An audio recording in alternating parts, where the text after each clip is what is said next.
There was no one I was afraid of. There was no one that I was really wanting to play against.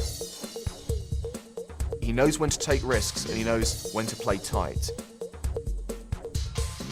He is a very menacing presence at the table.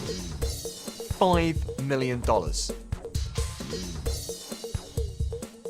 We struck this bargain that I would take $1,000 and I would keep it completely separate from all of our other money. And if I ever lost it all, then I would quit playing poker forever.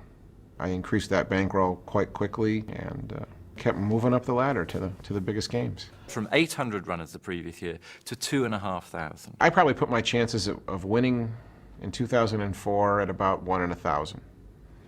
So 2.5 times better than the average player, which of course is still a huge long shot. You know, 1 in 1,000 is not something that most people want to bet on.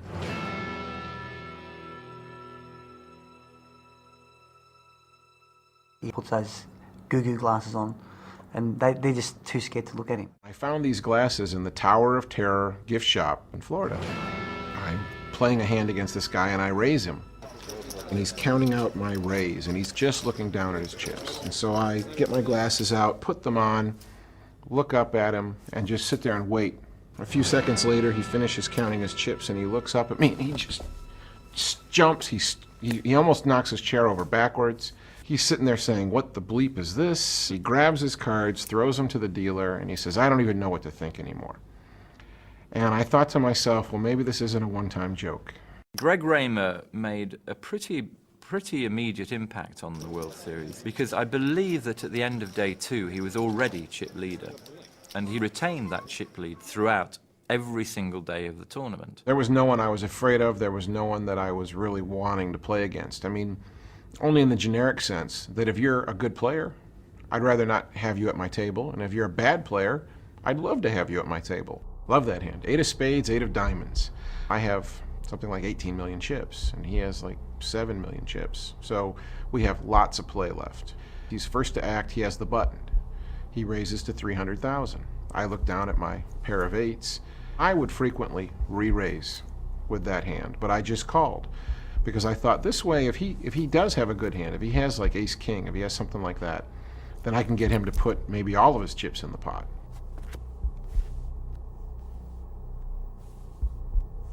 The next card is another 2. I now bet out 2.5 million, and he immediately calls. Now I'm actually starting to wonder if I'm behind. 2 comes on the river, which is a really difficult card for David Williams because he's made a full house and he's trying to think what to do here. And Greg suddenly moves in on him. I finally decide, you know, and this is all only in the matter of a second or so in my head, that I'm just going to bet all my chips. And before I can even turn my head back to David Williams sitting over here on my left, he's already said, "I call." And I'm thinking, oh, shoot, he's got me beat.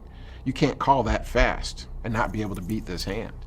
I look at his cards and it finally hit me that I've won, and I turned my cards up and just screamed at the heavens. And it was a great moment. And then I immediately thought, well, my wife is back here. You know, I gotta go hug my wife. She's just crying, and so just thinking about it now, like it makes me cry. Everyone talks about Johnny Chan winning back-to-back, but that was a really narrow field. We're talking thousands of players. We're talking about a lot of luck needed, but also a lot of skill needed. And I don't think that Greg Raymer's achievement will ever be topped. You know, when you're the champ, you're the champ.